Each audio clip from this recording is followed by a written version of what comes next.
I was restoring a vintage telescope in my workshop when my husband walked in and announced he was selling our house to fund his brother's startup. Nathan stood in the doorway of the converted garage where I spent most of my time, his phone still in his hand, smiling like he'd just done something wonderful. Behind him, through the open door, I could see his brother Colin's Tesla parked in our driveway. "Grace, you're gonna love this," Nathan said, walking over to my workbench where I had a 1950s refractor telescope in pieces.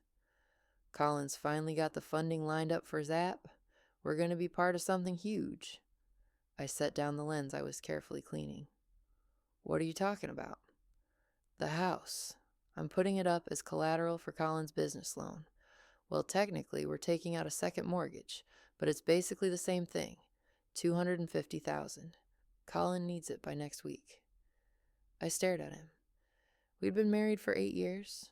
I was 35, he was 37, and in all that time, I'd watched Nathan give his younger brother money, connections, opportunities, and endless second chances. Colin was a serial entrepreneur whose businesses always failed spectacularly, leaving Nathan to clean up the financial mess.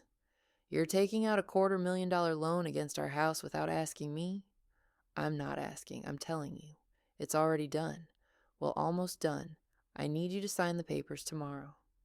He said it so casually, like he was asking me to pick up milk. "Nathan, this house is in both our names. You can't just—" "Actually, I can. I talked to a lawyer. Since I handle all our finances and you've signed power of attorney forms before when you were traveling for estate sales, there's precedent. But it'll be easier if you just sign." The way he said it, like my consent was a formality, not a requirement. "What if Colin's business fails? What happens to our house?" Nathan laughed. "It's not going to fail. This is different. Colin's really thought this through. It's a revolutionary app for connecting local service providers with customers. Like Uber, but for everything. Plumbers, electricians, dog walkers? So TaskRabbit? No, completely different. Colin's algorithm is proprietary. He's got patents pending." He launched into an explanation I'd heard variations of a dozen times before. Revolutionary, game-changing, disrupting the market. "No," I said quietly. "What?" "No, I'm not signing anything. And you're not using our house as collateral for another one of Colin's schemes." His expression changed. The friendly enthusiasm drained away, replaced by something colder. "Grace, you don't understand business. You buy and sell old junk for a living. This is real money, real opportunity." "Old junk." He meant the antique scientific instruments I acquired, restored, and sold to museums and collectors worldwide. The business that had paid for half our house, half our cars, half our life together. "I restore and deal in historical scientific instruments," I said. "Last year I sold a Victorian microscope to the Smithsonian for $75,000. The year before I consulted on 3 museum exhibitions. I have a waiting list of clients."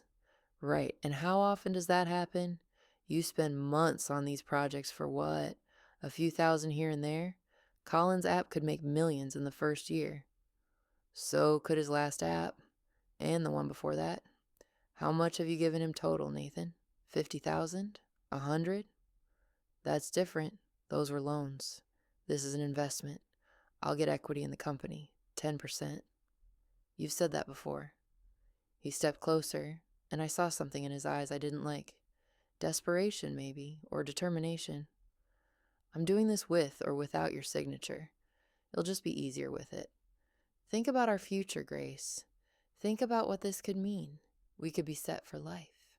"I am thinking about our future.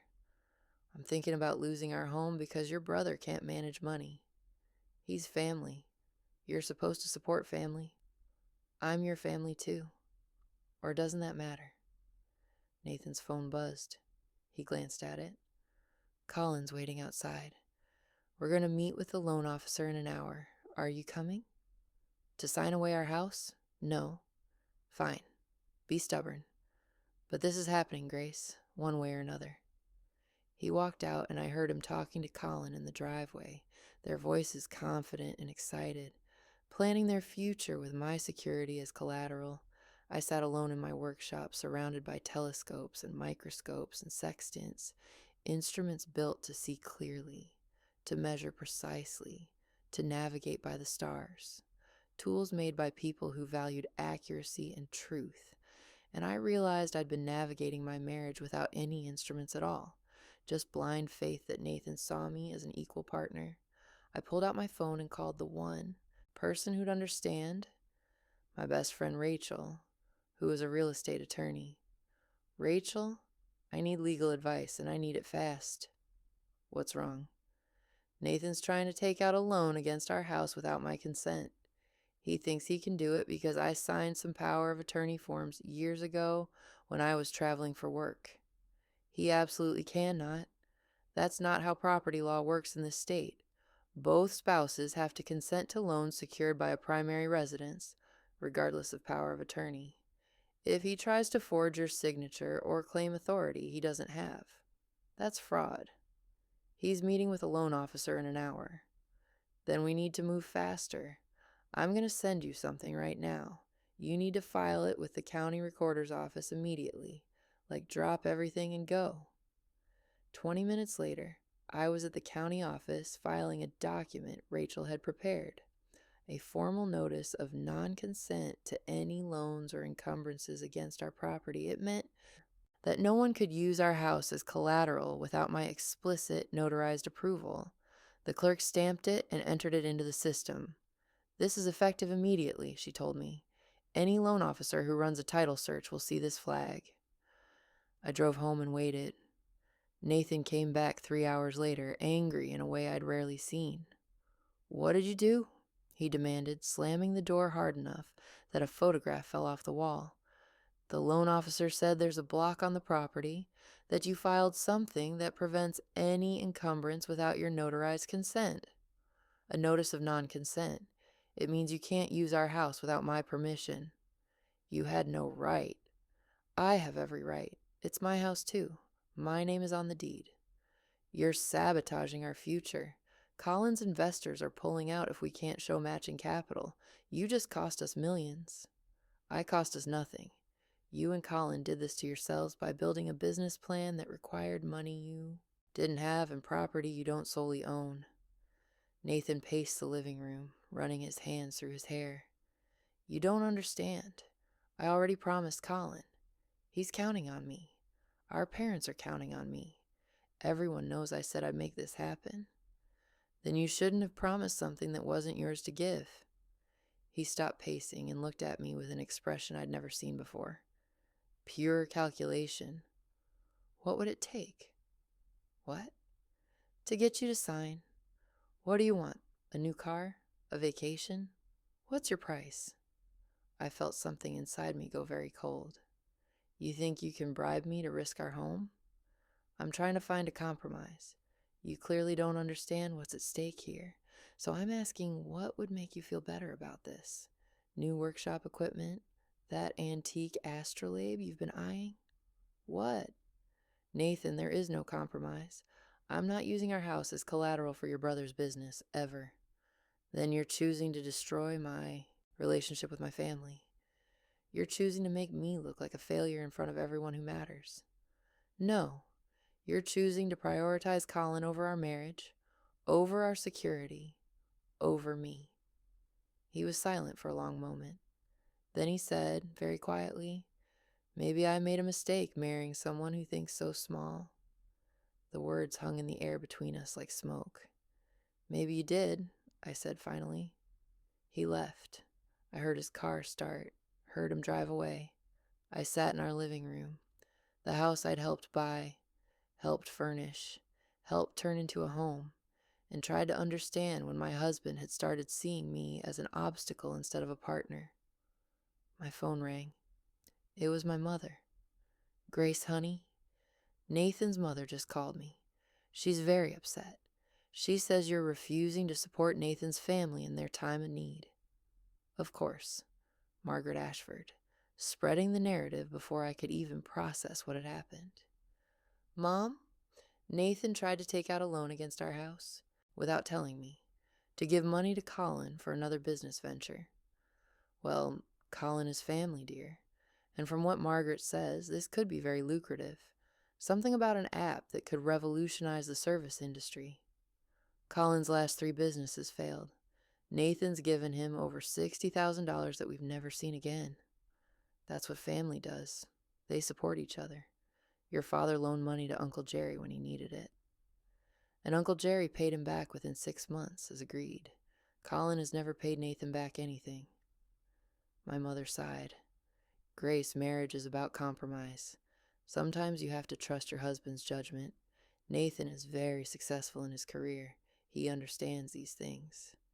Even when his judgment has been wrong every other time? You're being very difficult about this.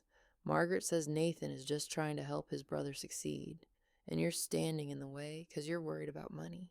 That's not very partnership-minded. I closed my eyes.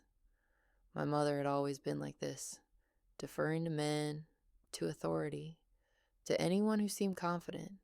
She'd spent 40 years married to my father, a man who made every decision without consulting her, and she'd called it a happy marriage.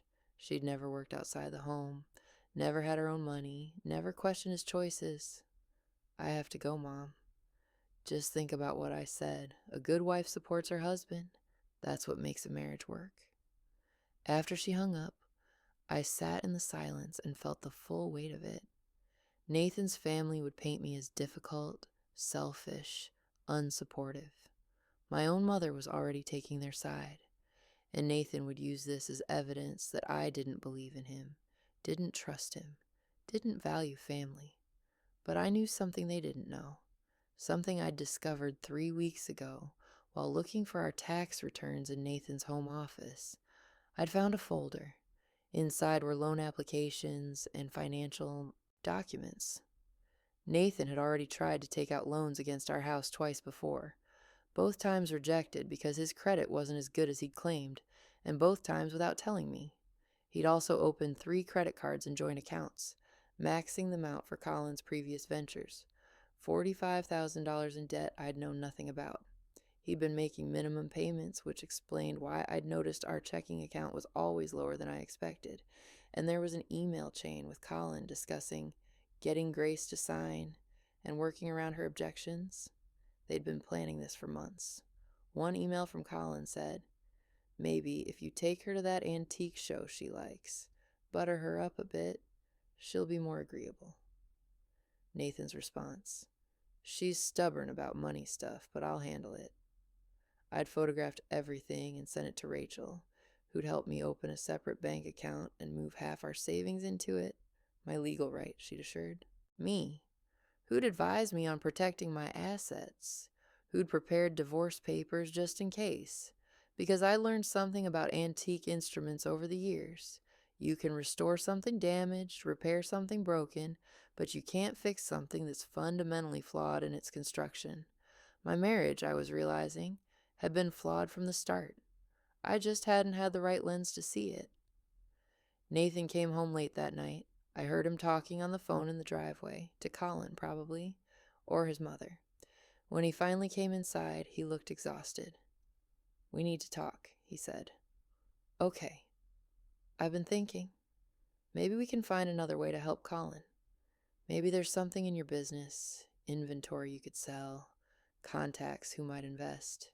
"No, Grace, you're not even listening." "I don't need to listen.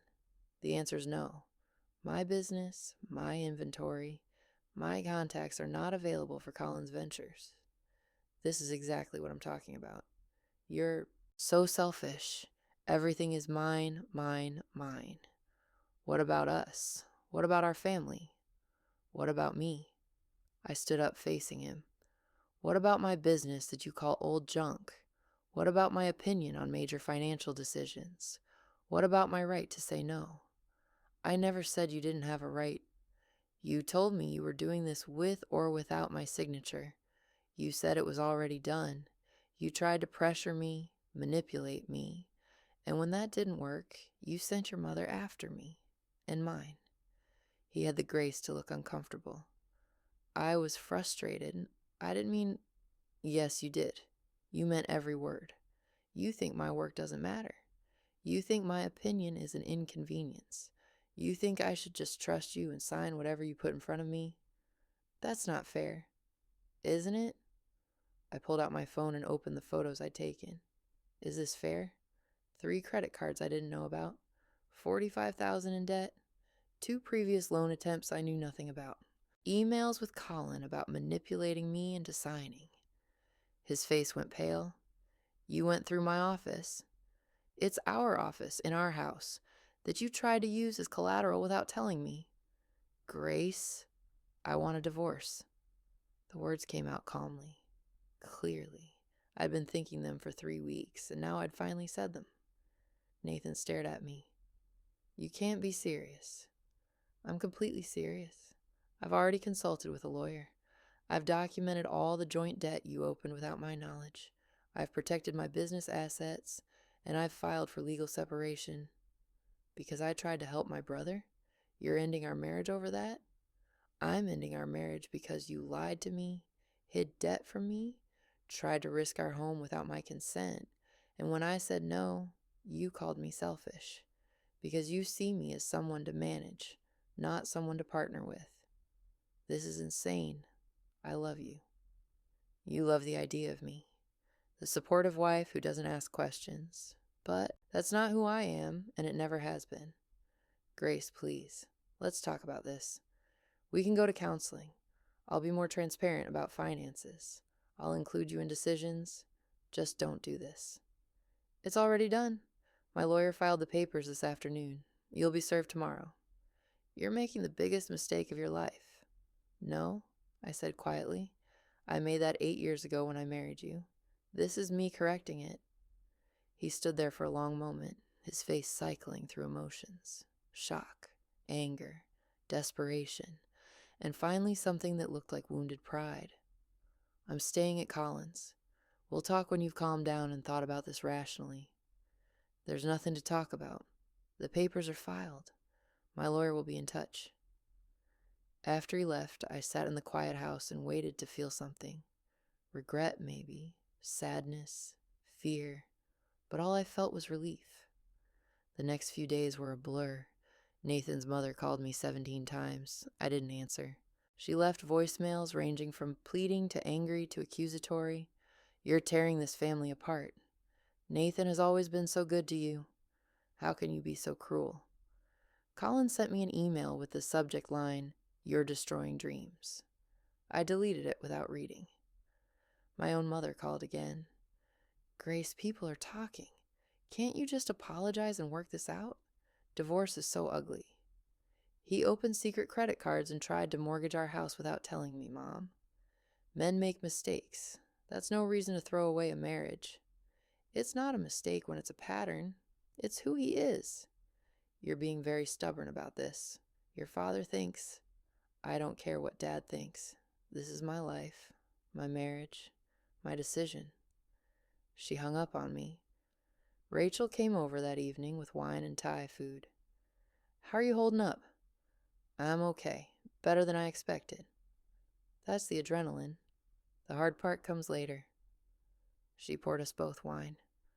But you did the right thing. Grace, the debt alone is grounds for divorce in my book. The fact that he tried to mortgage your house, that's beyond the pale. His mother thinks I'm destroying the family. His mother enabled him to become a man who thinks his wife's consent is optional. Her opinion doesn't matter. My mother thinks I should apologize and work it out. Rachel rolled her eyes. Your mother thinks women should smile and accept whatever men decide. Also irrelevant. Everyone's going to think I'm the bad guy. Everyone who matters knows the truth. And the people who don't know the truth, who assume you're at fault, do you really want those people in your life anyway? She had a point. Over the next week, I got a clearer picture of who my real friends were. Some people quietly stopped inviting me to things. Mutual friends who were closer to Nathan, or who thought divorce was always avoidable with enough effort. But others stepped up. My friend Lisa, who was also divorced, started checking. In daily, my colleague Martin, who'd bought several instruments from me over the years, sent a care package with chocolate and a note that said, Anyone who calls your work junk doesn't deserve you. And Rachel was there for everything, helping me box up Nathan's things, going with me to change the locks, sitting with me when I had moments of doubt. What if I'm making a mistake? I asked her one night. What if I'm throwing away something that could be fixed? Do you want to fix it? I thought about that, really thought about it. No, I want to not be married to someone who lies to me and hides debt and tries to use our house as his personal ATM for his brother's failures. Then you're not making a mistake. The divorce proceedings started formally 2 weeks after I filed. Nathan's lawyer sent a response that painted him as a devoted husband, trying to support his family, while his unreasonable wife refused to be a team player. Rachel responded with documentation of the secret debt, the unauthorized loan attempts, and the emails discussing manipulation. She also included my business financial records showing that I'd contributed equally to our household income. Nathan's lawyer quickly changed tactics. They tried to claim my business was marital property. Rachel shut that down. I'd started it before we were married, kept it entirely separate from our joint finances, and had documentation proving it. They tried to claim Nathan deserved spousal support because he'd supported my business endeavors during the marriage. Rachel produced evidence that I'd actually earned more than Nathan in 3 of our 8 years together. Finally, they settled on arguing that the joint debt should be split equally.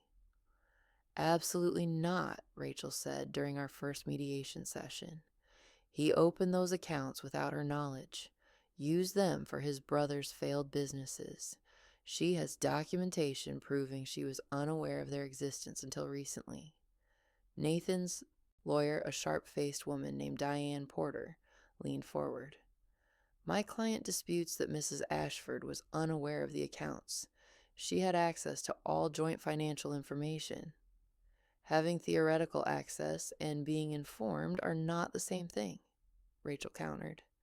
Mr. Ashford specifically hid these accounts. He made the payments from a checking account she didn't regularly monitor. He never disclosed them. If you have evidence that he told her about opening joint credit in her name, please present it. Diane shuffled through papers. The applications were filed electronically, so you have no evidence, he told her. Thank you for confirming. Nathan sat across the table from me, looking miserable. He'd lost weight. His suit hung loose on his frame. Part of me felt sorry for him, the part that had loved him once, that had believed in our future together, but that part was getting smaller every day. Grace, he said suddenly, ignoring his lawyer's warning hand on his arm. Please, can we talk? Just the two of us? That's not advisable, Diane said quickly. I don't care. Grace, 5 minutes, please. Rachel looked at me. I nodded. 5 minutes. We went to an empty conference room down the hall. Nathan closed the door and leaned against it. I'm sorry, he said, for all of it. The debt, the house, calling your work junk. I was wrong. Yes, you were. I was so focused on helping Colin, on being the successful brother, on proving to my parents that I could make it work. I lost sight of what mattered, of you. Nathan, you didn't lose sight of me. You never saw me to begin with. Not really. You saw someone who fit into the life you wanted, and when I didn't fit anymore, you tried to reshape me. That's not true, isn't it? When was the last time you asked about my work? Really asked with genuine interest? When was the last time you valued my opinion on a financial decision? He was quiet. You can't answer because it's answer. Been years. Maybe it was never there to begin with. I just didn't see it because I wanted to believe in us. I do value you. I do love you. You love the idea of a wife who supports you without question. But that's not love, Nathan. That's convenience. Please don't do this. We can fix this. I'll change. I'll go to therapy. I'll include you in everything. Just give me another chance. I looked at him. This man I'd spent 8 years with, and felt nothing but sadness. Not for what we'd lost, but for what we'd never really had. No, I said gently. I'm done, Nathan. I've spent 8 years compromising and adapting and trying to make this work. I'm not spending another day on it. So that's it? 8 years means nothing to you. It means I learned what I don't want, what I won't accept, and that's valuable in its own way. I left him in the conference room and went back to Rachel. How did it go? She asked. He apologized.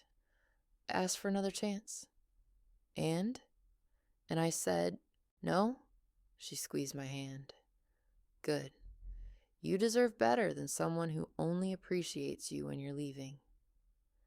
The mediation continued over the following weeks. Eventually, we reached a settlement. The house would be sold, proceeds split evenly. Nathan would take sole responsibility for the joint credit card debt. Rachel had made it clear we'd go to court if necessary, and the evidence was overwhelming that he'd hidden it from me. My business remained entirely mine. Nathan got nothing from it. He also agreed to pay my legal fees as part of the settlement. Rachel had argued that since he'd created the need for divorce through his financial misconduct, he should bear the cost of it. The divorce was finalized 6 months after I filed. I signed the papers in Rachel's office and felt a weight lift from my shoulders that I hadn't even realized I'd been carrying. How does it feel? Rachel asked. Like I can breathe again. I sold the house within a month. Got a good price. Better than we'd expected given the market. Took my half of the proceeds, nearly $200,000 after paying off the first mortgage, and started looking for a new place. I found a craftsman bungalow in a quieter neighborhood about 20 minutes from where I'd been living. It had a detached 2-car garage I could convert into a workshop, hardwood floors throughout, and a small garden that got beautiful morning light. It needed some updating, but the bones were good. And more importantly, it was mine. All mine. The day I moved in, Rachel helped me unpack. We worked late into the evening, filling the house with my furniture, my books, my life. This is nice, she said, looking around the living room we'd just finished arranging. Really nice. It feels like you. It does, doesn't it? I didn't realize how much of the old house was Nathan's taste until I started picking things out for myself. How are you doing? Really? I thought about it. I'm good. Better than good, actually. I feel lighter. Like I've been carrying something heavy for years and finally put it down. No regrets? None. Well, maybe one. I wish I'd done it sooner. But I wasn't ready sooner. I needed to see it clearly first. And now you do. Now I do. My business grew in ways I hadn't anticipated. Without the stress of a failing marriage, without Nathan's dismissive comments about my work constantly undermining my confidence, I flourished.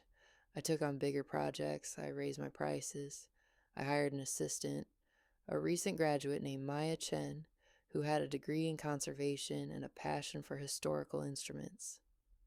I can't believe I get to work on these, she said, reverently, the first time I showed her my current project, a collection of Victorian microscopes I was restoring for a private collector. This is a dream job. You earned it. Your portfolio was exceptional. I studied your work in school. You're kind of famous in conservation circles. I laughed. I'm not famous. I'm just someone who loves what she does and has been doing it for a long time. That's what makes you good at it. The love shows in the work. Teaching Maya was a joy. She reminded me of myself 20 years ago. Passionate, curious, meticulous. The kind of person who understood that these instruments weren't just objects, they were connections to history, windows into how people understood their world. She also asked questions that made me think differently about my work. Why do you think people collected these? She asked one day, while we were cataloging a new acquisition of 19th century surveying instruments. I mean, they were tools, utilitarian objects, but people treated them like art. Because they were art, I said. Art and science weren't separate the way we think of them now. A well-made instrument was beautiful because it was precise. Form followed function, but both mattered. Like a marriage, she said absently, then looked horrified. Sorry, I didn't mean... No, you're right. A good marriage should be like that. Beautiful because it works. Form and function together. When one fails, the whole thing falls apart. Is that what happened with yours? I told her I was divorced, but not much else. Now I found myself explaining the whole story. The house, the debt, the realization that my husband saw me as an obstacle to his plans rather than a partner in building a life. That's terrible, Maya said when I finished. I'm so sorry. Don't be. It led me here, to this house, this business, this version of my life. If I'd stayed with him, I'd have lost everything. Instead, I lost him and gained myself. That's a really healthy way to look at it. It took a while to get here, but yes, I think it is. 6 months after my divorce, I got an email from the Museum of the History of Science at Oxford. They were mounting a major exhibition on Victorian scientific instruments and wanted to hire me as a consultant and conservator. This would be a 2-year project, the curator wrote. We'd need you on site in Oxford for at least 6 months, with periodic returns for the remainder of the project. The compensation is substantial, £250,000 for the complete consultancy and conservation work. I read the email 3 times to make sure I understood correctly. This was the kind of opportunity that came once in a career, the kind of project that would establish me as one of the leading experts in my field. I accepted within an hour. Maya and I flew to Oxford in the spring. She'd never been to Europe, and watching her experience the city, the university, the museums for the first time was like seeing it all fresh again through her eyes. This is incredible, she whispered, as we walked through the museum's collection for the first time. Look at this. This is a Hooke microscope from the 1670s, and we get to work on it. We do, along with about 50 other pieces. I might cry. Save it for when we actually start the restoration work. Then you'll really want to cry. We spent our days in the museum's conservation lab, working alongside their team, carefully restoring instruments that hadn't been functional in over a century. The work was painstaking, detailed, and absolutely fulfilling. It was also where I met James. Dr. James Chen was a curator at the museum, specializing in scientific instruments.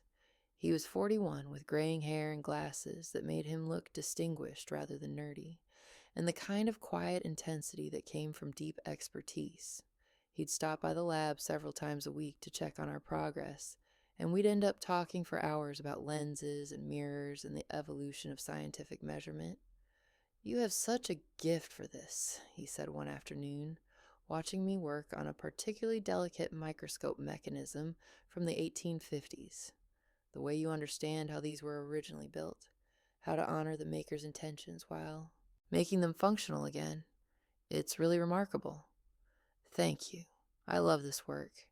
There's something about bringing these instruments back to life. They were built by people who were trying to see further, understand more, push the boundaries of what was known. That's exactly how I think about it too. Each instrument is a record of human curiosity. He paused. Would you like to get dinner sometime? Not work-related, just dinner. I looked at him, surprised. Are you asking me on a date? I am, and I apologize if that's inappropriate given our professional relationship. It's not inappropriate, and yes, I'd like that. We went to a small restaurant in Jericho, tucked away down a narrow street that tourists never found. Over wine and risotto, we talked about our lives. He told me about his divorce 5 years ago, about his 2 teenage daughters who lived with his ex-wife in London. What happened? I asked, if you don't mind me asking. We grew apart. She wanted a different life, more social, more conventional. I wanted to spend my evenings reading about 18th century telescopes. We tried to make it work for the sake of our daughters, but eventually we both realized we'd be happier apart, and our daughters would be healthier with 2 happy separated parents than 2 miserable married ones. He smiled ruefully. It was amicable, at least. We're still friends. We co-parent well. That's good, that you could end it without destroying each other. What about you?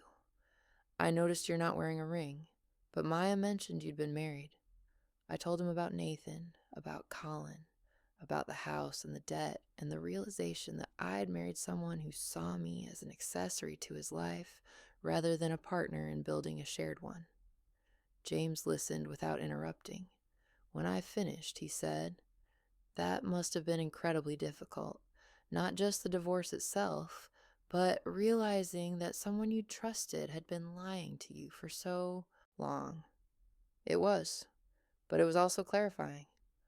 I learned what I wouldn't accept anymore, what I deserved. And what do you deserve? Partnership, honesty, someone who values my work as much as I value theirs, someone who sees me as an equal. That seems like a reasonable minimum standard for any relationship. You'd think. But I spent 8 years in a marriage where that didn't exist, and I didn't even realize it until the end. Well, you realize it now. That's what matters. We saw each other regularly after that. Dinners, walks through the city, visits to other museums and colleges. It was easy in a way my relationship with Nathan never had been. James asked questions about my work and actually listened to the answers. He valued my expertise. He never once suggested my business was less important than his career. One evening, about 2 months after we'd started dating, we were walking along the Thames after dinner. The sun was setting, turning the water gold and pink. "Can I ask you something?" James said. "Of course." "What are you afraid of?" "In relationships, I mean." I thought about it. "Being diminished. Being with someone who makes me smaller to make himself feel bigger." That's very specific. That was my marriage. Nathan needed me to be less capable, less successful, less confident, so he could feel like the important one. And I let myself become that person for too long. "You won't do that again?" "No, I won't," which might make me difficult to be with. I won't compromise on certain things. I won't pretend my work matters less than it does. I won't be managed or controlled or dismissed. "Good," James said. "I don't want to be with someone who makes themselves small. I want to be with someone who's fully themselves, who challenges me, who has her own life and passions and doesn't need me to complete her." "That's what you want?" "That's exactly what I want. My ex-wife and I failed partly because she wanted to be the center of my world, and I wanted her to have her own world that intersected with mine. It created resentment on both sides." He kissed me then, and it felt like the most natural thing in the world. When the 6 months in Oxford ended and it was time to return home, we had a difficult conversation about what came next. "I don't want this to end," James said. We were sitting in his flat, surrounded by books and papers, the morning light streaming through the windows. "But I also understand if long distance isn't what you want. It's complicated. My daughters are in London, my job is here, and you have your business, your life back home. I don't want it to end either, and I think we should try. Long distance, I mean. I'll be back for the exhibition opening, and you have conferences in the States. We can make it work." "You're sure? Long distance is hard. I don't want you to feel obligated." "I'm not obligated. I'm choosing this. Choosing you. Because you're worth the difficulty of occasional loneliness and time zone calculations. So are you." We did make it work.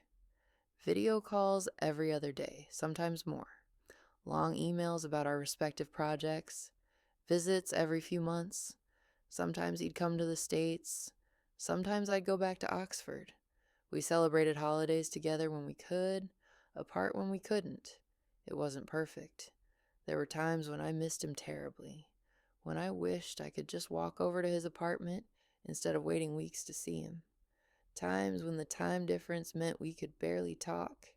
Times when I wondered if we were foolish to try to build something across an ocean, but it was real and honest, and built on mutual respect in a way my marriage to Nathan never had been.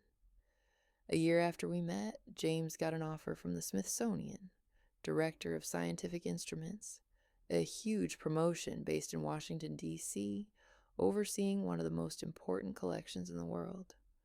"I'm going to take it," he told me over video call. His face on my screen looked excited and nervous. And I was thinking, "You're only 3 hours from D.C. We could actually see each other regularly. Maybe even think about what comes next. My heart was pounding. What comes next? I'd like you to move to DC with me. I know it's a big ask and your business is established where you are, but Maya could run the day-to-day operations. She's more than ready. You've said so yourself. And you could take on more consulting work, more museum projects. You could build something even bigger. We could build a life together, a real everyday life, not just visits and video calls. James, are you asking me to move in with you? I'm asking you to build a life with me. Move in together, see where it goes, see if what we have across an ocean is even better when we're in the same city. He paused. I love you, Grace.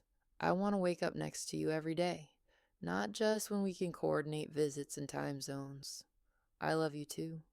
Is that a yes? It's a yes. Absolutely yes.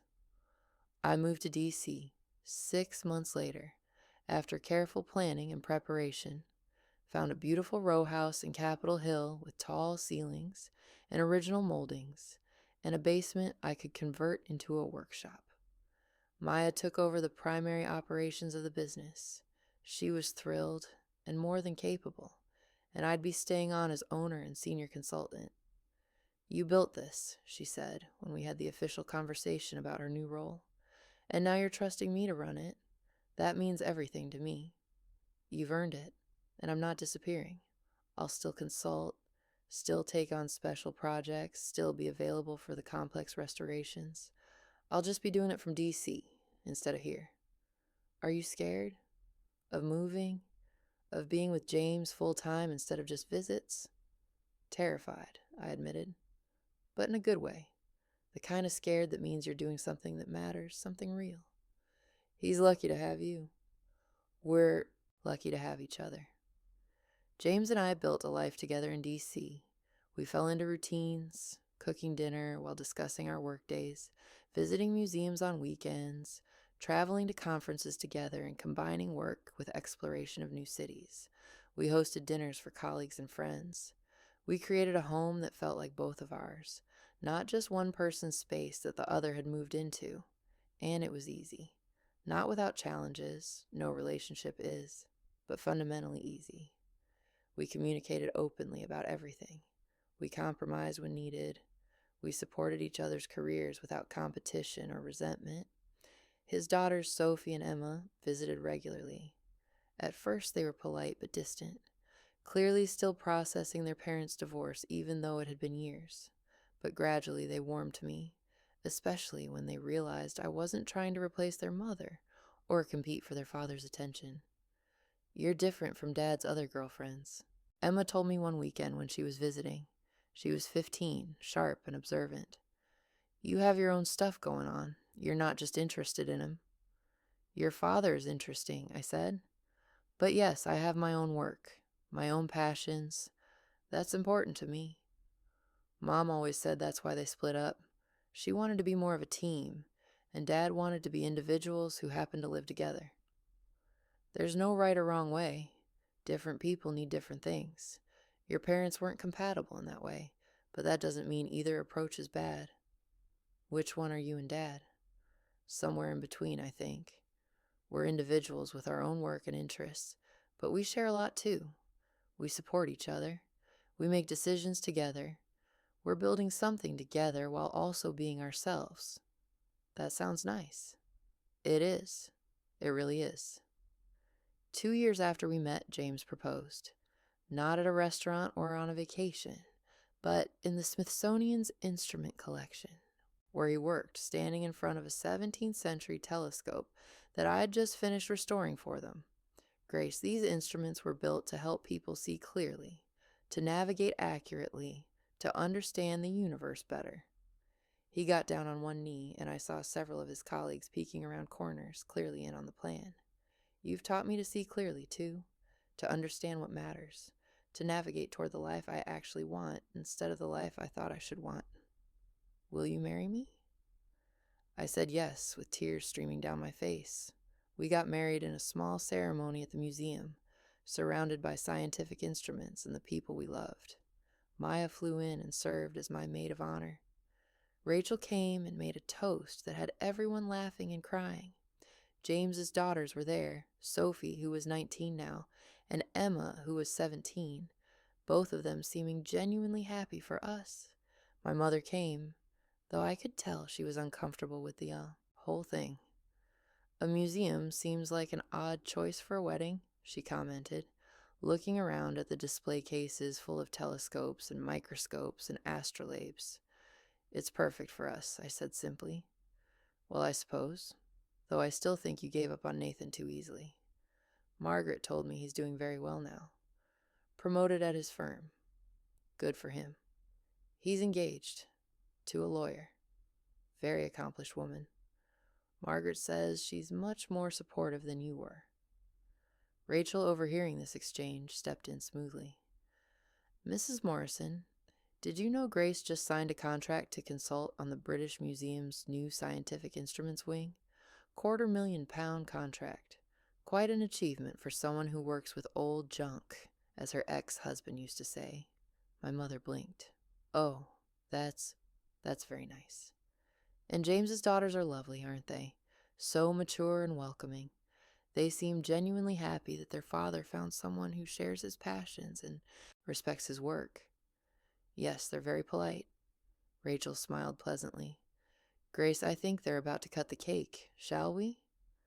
As we walked away, I squeezed her hand. Thank you for that. Someone needed to shut her down. On your wedding day, no less. The nerve of that woman.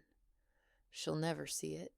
She's spent her whole life believing women should defer to men, that our careers are hobbies and our opinions are negotiable. Then she'll never understand what you've built. But that's her loss, not yours. The reception was beautiful.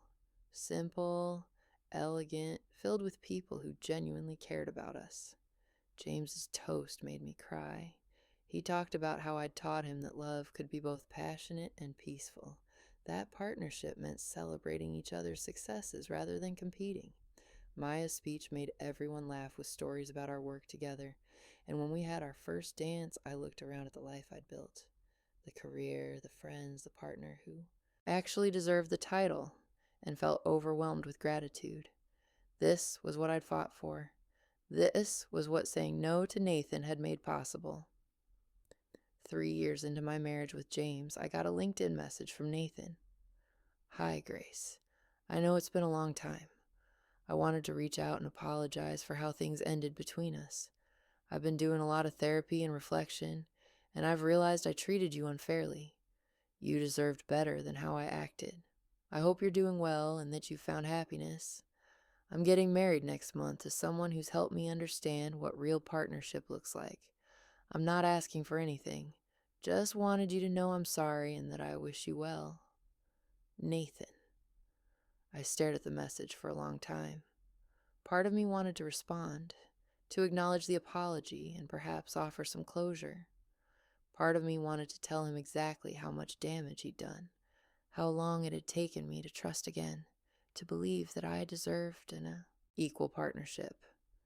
Instead, I showed it to James. What do you think? I asked.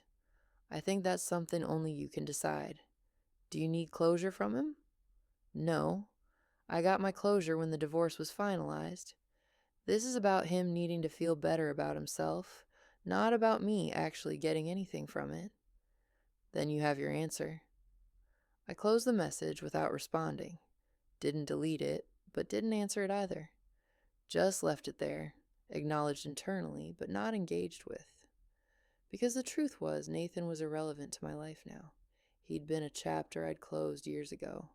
What he thought, what he felt, what realizations he'd had in therapy, none of it mattered to my present or my future. My present was rich and full. My business was thriving under Maya's leadership, and I was doing the most creatively fulfilling work of my career. James and I had bought a house together, a beautiful Victorian with original details and space for both my workshop and his home office. His daughters visited regularly and had started calling me their bonus mom, which never failed to make my heart swell. We talked about everything: finances, career decisions, how to spend our weekends, what we wanted our future to look like. We made major choices together. We supported each other's work without competition or resentment. We celebrated each other's successes and helped each other through challenges. It was everything a partnership should be. One evening, 5 years after my divorce from Nathan, I was working in my basement workshop on a particularly complex restoration, an 18th century orrery, a mechanical model of the solar system. The brass gears were corroded, the planetary spheres misaligned. Someone in the 19th century had attempted repairs that had actually made things worse. James came down with tea the way he often did in the evenings. "How's it going?" he asked, setting a mug beside me on the workbench. Slowly. Whoever tried to repair this last did more harm than good. I'm having to undo their work before I can even start on the actual restoration. Sounds frustrating. It is, but it's worth it. When this is done, it'll be beautiful, functional, true to the original maker's vision.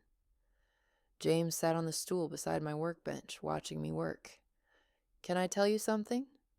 "Always." "I was talking to a colleague today. Richard. He was complaining about his wife, about how she doesn't understand his work, doesn't support his travel schedule, makes everything difficult. And I realized how grateful I am for you. For us. I'm grateful too. You make everything better. You understand why I need to spend 3 hours researching the provenance of a sextant. You get excited about instrument history.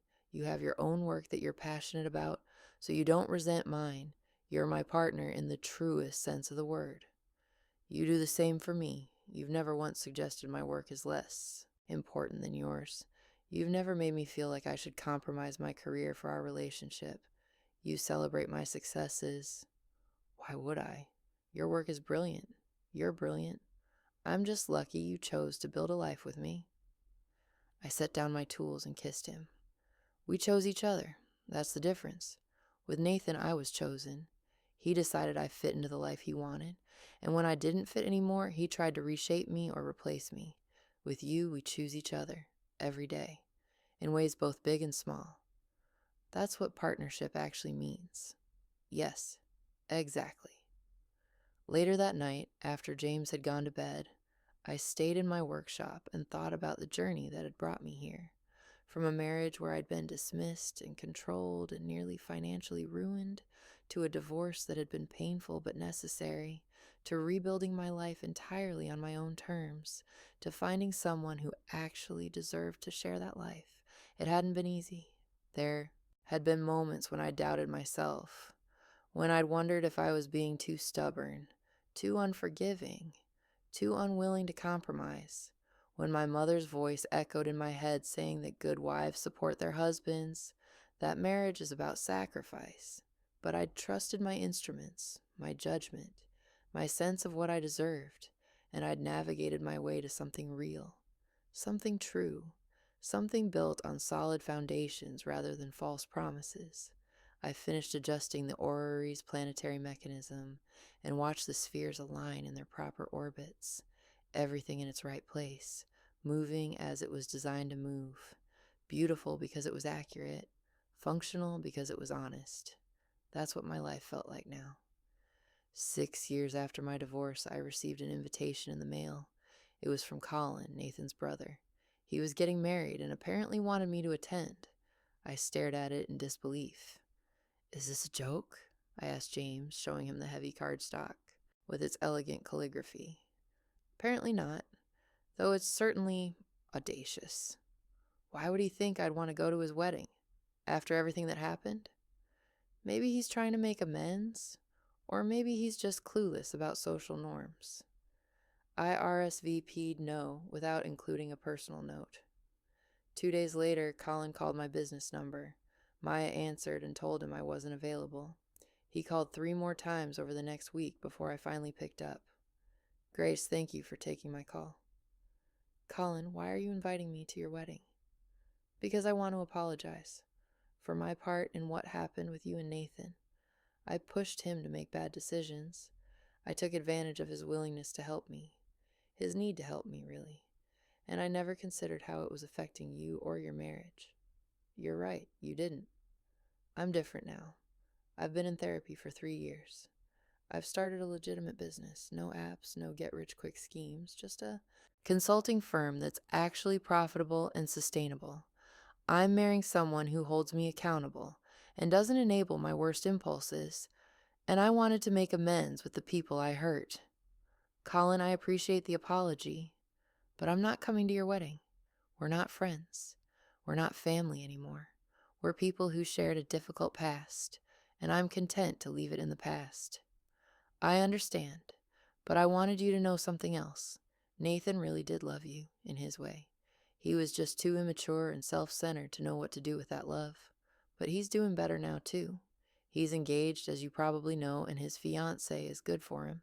She doesn't let him get away with anything. I'm glad he's happy. I genuinely am. But his happiness isn't my concern anymore. Just like my happiness isn't his. Fair enough. I won't bother you again. But thank you for listening. And for what it's worth, Nathan talks about you sometimes. About how he underestimated you. About how you were the one who got away because he was too foolish to appreciate what he had. Then I hope he's learned to appreciate what he has now. I think he has. We both have. After he hung up, I sat for a moment processing the conversation. It was strange to hear that Nathan and Colin were both supposedly different, supposedly better, that they'd grown and changed and learned from their mistakes. But it didn't change anything for me. They'd been part of a chapter of my life that was firmly closed. Whatever growth they'd experienced, whatever changes they'd made, those belonged to their futures, not mine. Their redemption arcs weren't my responsibility to acknowledge or validate.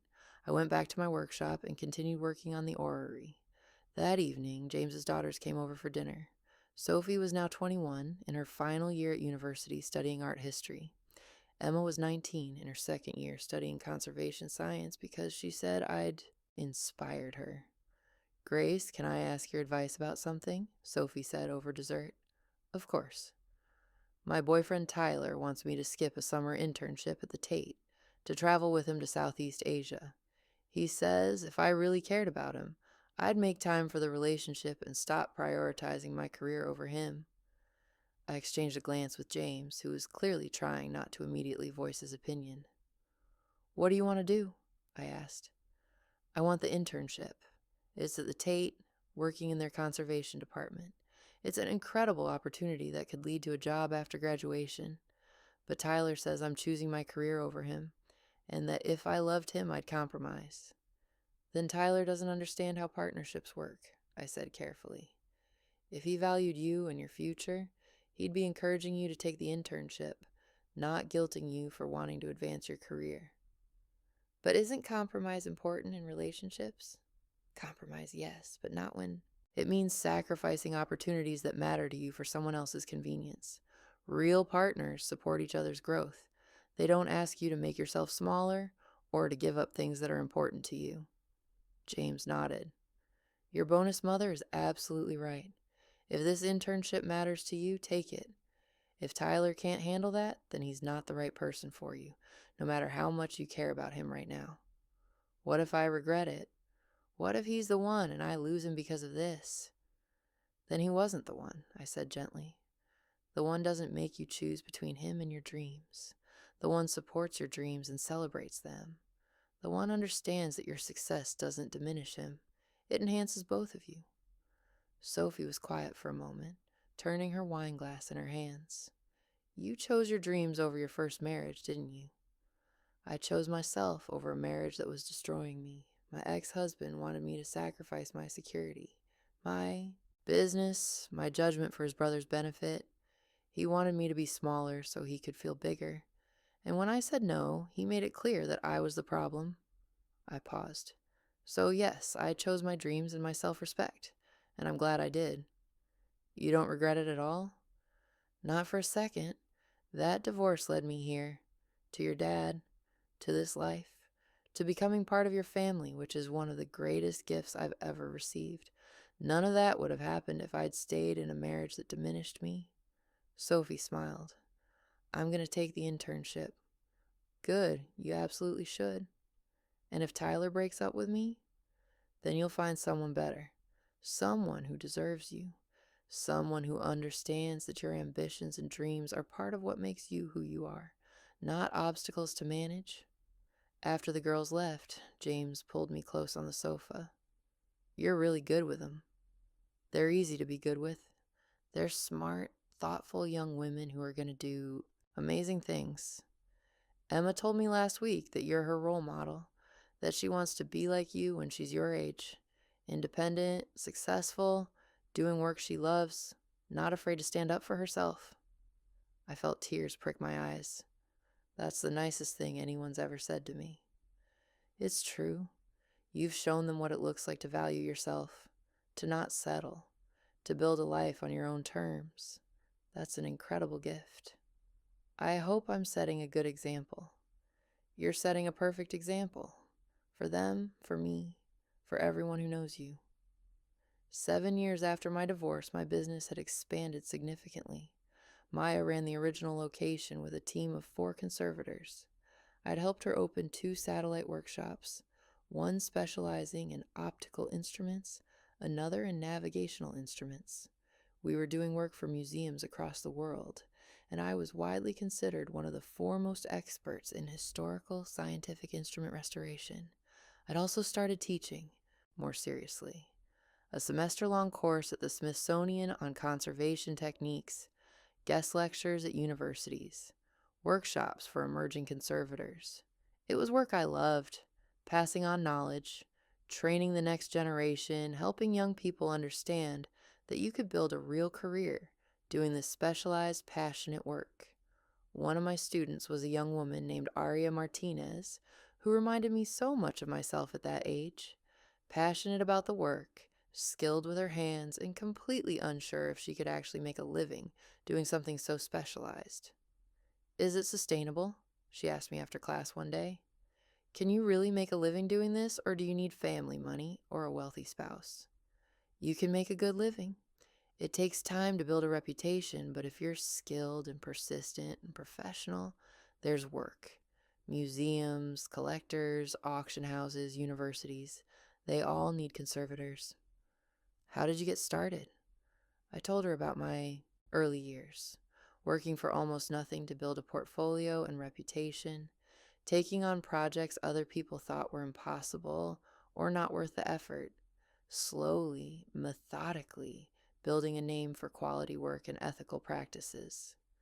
And then I married someone who thought it was a hobby, I added, who dismissed it as old junk and tried to use my assets to fund his brother's failing businesses. That was hard. Having someone I loved belittle the work I cared about. What did you do? I divorced him, and then I built an even bigger business. She laughed. That's amazing. It wasn't spite exactly, it was self-respect. I realized I deserved to be with someone who valued my work and my contributions, and I wasn't willing to settle for less anymore. That clarity, that refusal to diminish myself, that's what allowed my business to grow. Did you find that person? Someone who valued your work? I did. I'm married to another curator now. We support each other's careers. We celebrate each other's successes. We make decisions together as equals. That sounds perfect. It's not perfect. No relationship is, but it's real. And it's built on mutual respect. And that's what actually matters. After she left, I thought about how far I'd come. From a woman who'd almost lost her house to her husband's financial schemes, to someone teaching the next generation of conservators at one of the world's most prestigious institutions. From someone who'd been told her work was worthless junk, to someone whose expertise was sought by museums and collectors worldwide. Nathan had tried to make me small, and instead, I'd grown into exactly who I was meant to be. 8 years after my divorce, Nathan got married. I knew because his mother sent me a wedding announcement, despite the fact that we hadn't spoken in nearly a decade. I looked at it briefly, Nathan and Amanda on a beach somewhere, both smiling, both looking genuinely happy, and threw it in the recycling, without a second thought. James saw me do it. You okay? Completely. It's just bizarre that his mother thought I'd want to know or care. Some people can't let go of the past.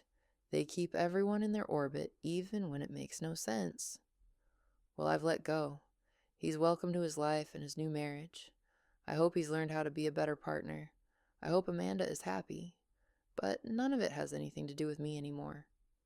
Good. That's healthy. It is, isn't it? I used to worry that I was being cold or unforgiving, but I think I'm just being boundaried. He was part of my past. He's not part of my present or future, and that's okay. More than okay. That same year, I was invited to give a keynote address at an international conservation conference in Vienna. The topic was Building a Sustainable Career in Specialized Conservation, Lessons from 25 Years in the Field. I stood in front of 400 conservators from around the world and told my story. Not a sanitized professional version, but the real one. About starting with almost nothing, about building a business through skill and persistence, about a marriage that had nearly destroyed that business, about choosing myself and my work over a relationship that diminished both. The most important lesson I've learned, I said near the end of my talk, is that your work matters. The people who tell you it doesn't matter, who dismiss it as unimportant or frivolous, or just a hobby, they're wrong. And you don't owe them your time, your energy, or your compromise. You especially don't owe them your future. I paused looking out at the sea of faces. I was married to someone who called my work old junk, who tried to steal my financial security to fund his brother's failing ventures, who made me feel like I should be grateful for the opportunity to support his dreams while mine didn't matter. And I almost let him, almost signed away my house, almost accepted that narrative that my work was less important than his. But I didn't. I said no. I protected my assets. I filed for divorce. And in doing so, I didn't just save my business. I saved myself. I became someone who knew her worth and wouldn't settle for less. And that self-knowledge, that self-respect, has been more valuable than any single project or achievement. The applause was thunderous and sustained. People stood. Several were openly crying. Afterward, dozens of people came up to thank me and share their own stories. Partners who didn't understand their work. Families who thought they should do something more practical or lucrative. Struggles to be taken seriously in specialized fields. And in many cases, marriages or relationships that were holding them back. You gave me courage, one woman told me, her hands shaking as she held mine. I've been thinking about leaving my husband for 2 years because he keeps pressuring me to quit and get a real job. But I wasn't sure if that was reasonable. Hearing your story, I realize I'm not being unreasonable. I'm being self-respecting. You are, I told her firmly. Your work is real. Your passion is valid. Don't let anyone convince you otherwise. And if they can't support you, they don't deserve you. Another woman, older, probably in her 60s, approached me with tears in her eyes. I wish I'd heard this 40 years ago. I gave up my conservation work when I got married because my husband said it wasn't practical. I've regretted it every day since. It's not too late, I told her.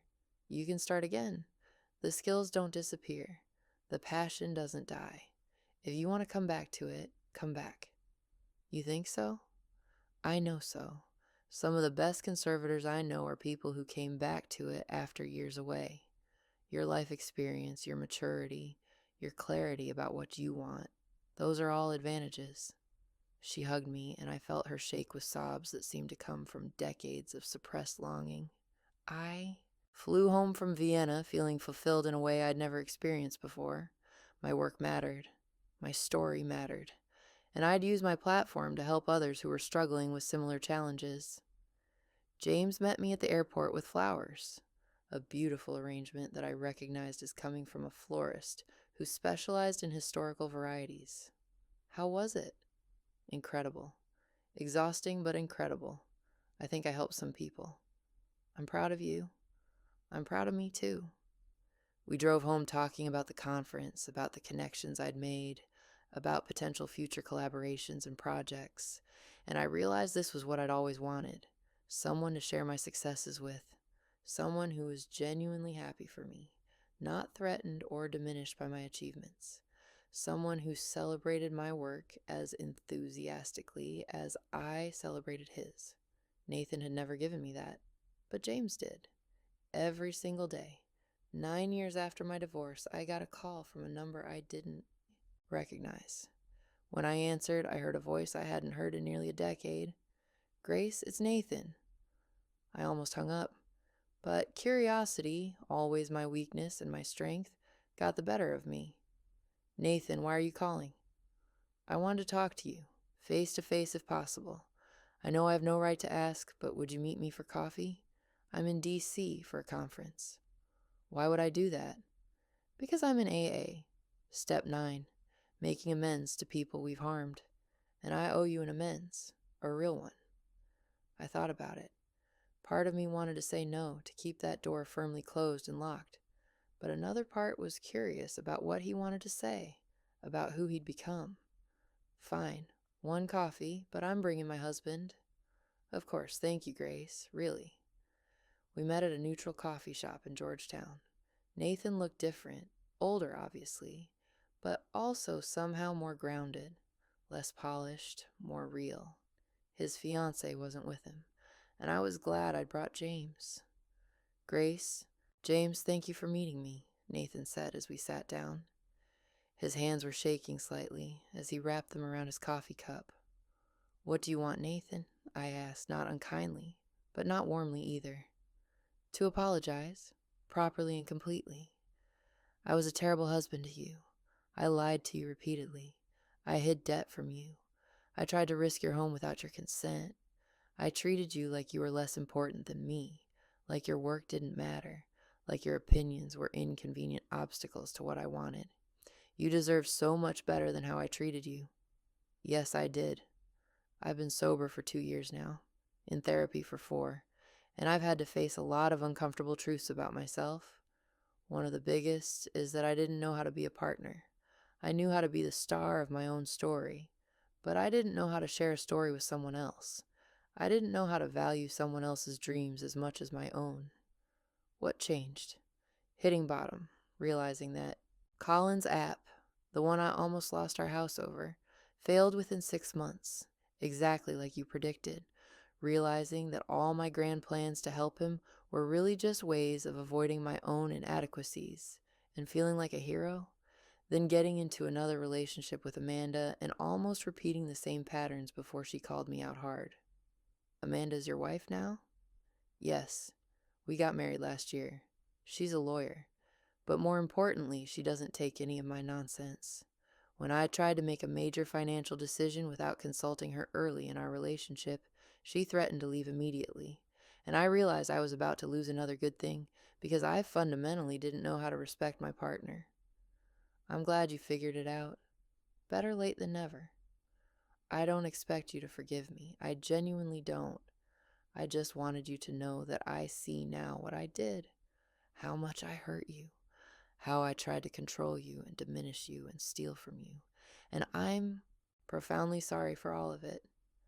I looked at him for a long moment, this man I'd once loved and built a life with. "Nathan, I appreciate the apology. I do, and I'm glad you're doing better and that you've learned these lessons. But I need you to understand something. I don't need this amends. I'm not carrying anger toward you anymore. I haven't been for years. You were a chapter in my life that taught me what I don't want and what I do deserve. And that chapter is closed. I understand. I hope you treat Amanda better than you treated me. I hope you've genuinely changed and that your marriage is built on real partnership. I am. I have. She's what you deserve from me and never got. I'm trying to be for her what I should have been for you." "Good, that's all I can ask."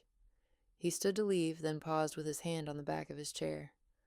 "I heard about your work, the Vienna conference, the museum consultancies, the teaching. You're doing amazing things, Grace. Exactly what you always should have been doing. I'm genuinely happy for you." "Thank you. And I wanted you to know you were right. About everything. Colin's business, my financial decisions, what we could build together if I'd just respected you. You were right, and I was catastrophically wrong. I'm sorry I didn't see it then. After he left, James took my hand across the table. How do you feel? Honestly? Indifferent. It was good of him to apologize, and I believe he's sincere. But it doesn't change anything for me. That was 9 years, and essentially a whole lifetime ago. I'm a completely different person now. You are. You're incredible. We're incredible. Together. Yes, we are. 10 years after my divorce, James and I were sitting in our garden on a perfect summer evening, drinking wine and watching the sunset paint the sky in shades of orange and pink. Do you ever think about how different your life would be if you'd stayed with Nathan? He asked. Sometimes, but not with regret, with gratitude that I didn't. What do you think would have happened? I think we'd have lost the house eventually. Colin's business would have failed. Nathan wouldn't have been able to make the mortgage payments, and we'd have lost everything. I'd probably have had to close my business or scale it way back. We'd have declared bankruptcy, and I'd have spent years trying to rebuild from nothing, still married to someone who didn't value me or respect my work. That's a dark alternate timeline. That's a realistic one. Nathan was on a path to financial ruin, and he was dragging me with him whether I wanted to go or not. Leaving him saved my life in a very literal sense. I'm so glad you left. So am I, because if I hadn't, I wouldn't have found you, wouldn't have built this life, wouldn't be sitting in this garden in this house we bought together, doing work I love with a partner who actually deserves that title. Are we lucky? Do you think? We're not lucky. We're intentional. We chose each other carefully. We built this relationship on honesty and mutual respect. We work at it every day. That's not luck. That's conscious effort and commitment. Good effort, though. The best effort. We sat in comfortable silence, watching the sky fade from gold to pink to purple to deep blue. And I thought about the woman I'd been 10 years ago, scared, angry, filing for divorce and unsure if she was making a terrible mistake or the best decision of her life. I wished I could tell her it would all be okay. Better than okay. That choosing herself would lead to everything she'd ever wanted and things she didn't even know to want. But she wouldn't have believed me. She needed to walk that path herself, to learn those lessons through experience, to become the person who could recognize real partnership when she found it, who could build a life of meaning and purpose, who could teach others to do the same. The instruments had taught me to see clearly. The divorce had taught me to trust what I saw. And James, along with the life I'd built, had taught me what it felt like to be truly seen in return. That was the journey, from blindness to clarity, from settling to thriving, from a marriage built on false foundations to a relationship built on truth and mutual respect. And I wouldn't change a single step of it, because every step had been necessary. Every painful moment had taught me something essential. Every time I'd wanted to give up and hadn't, I'd grown stronger and more certain of who I was and what I deserved. Nathan had tried to make me small. The divorce had made me fierce, and building a new life had made me whole. That was worth celebrating. To 10 years of freedom, I said, raising my glass to James. To finding each other, he replied, and to many more years together. We clinked glasses as the sun disappeared below the horizon and the first stars began to appear in the darkening sky, clear, bright, precisely where they were supposed to be, just like me, just like us, just like the life I'd fought for and won and built with my own hands and heart. It was everything, and it was mine.